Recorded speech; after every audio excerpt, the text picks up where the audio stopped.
grateful for my mother's foresight in keeping the house in her name. If it had been in my name, Vanessa might have succeeded in taking it. I'd be the one in a small apartment seeing my kids on weekends, paying the majority of my income to support her life with Derek. Instead, my kids are with me in a stable, comfortable home.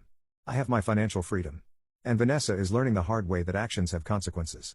She gambled everything on a fantasy life that fell apart the moment reality intruded. She assumed she held all the cards, but she'd been playing with borrowed chips the entire time. The house situation was the first domino that knocked down her entire plan. Without the house, she couldn't offer Derek the comfortable lifestyle she'd promised. Without Derek, she had no reason to leave beyond her affair being exposed. Without any leverage, she couldn't negotiate for primary custody or substantial support. Her whole scheme depended on that one asset, and it was never hers to begin with. I've been asked by friends if I feel bad for Vanessa and everything she's going through.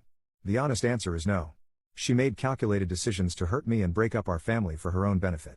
The fact that those decisions backfired doesn't make me feel sympathy, it makes me feel vindicated. She didn't leave because she was unhappy, she left because she thought she could trade up to a better situation. She was wrong. My focus now is on being the best father I can be to Sophie and James. They didn't ask for any of this, and they're the real innocent victims of their mother's choices. I'm making sure they know they're loved, that they're safe, and that they can count on me to always be there for them. That's more than their mother gave them when she prioritized her affair over their well-being. The story of Vanessa has become something of a cautionary tale in our social circle.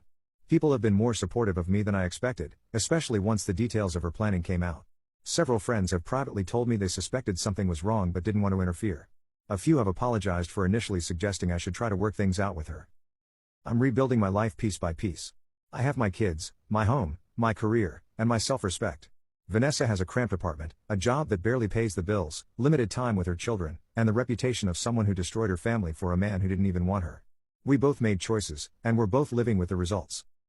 The house that she thought would be her security and her future with Derek remains exactly where it always was, protecting me and my children just like my mother intended. Sometimes the best revenge is simply having been smarter than the person who tried to hurt you.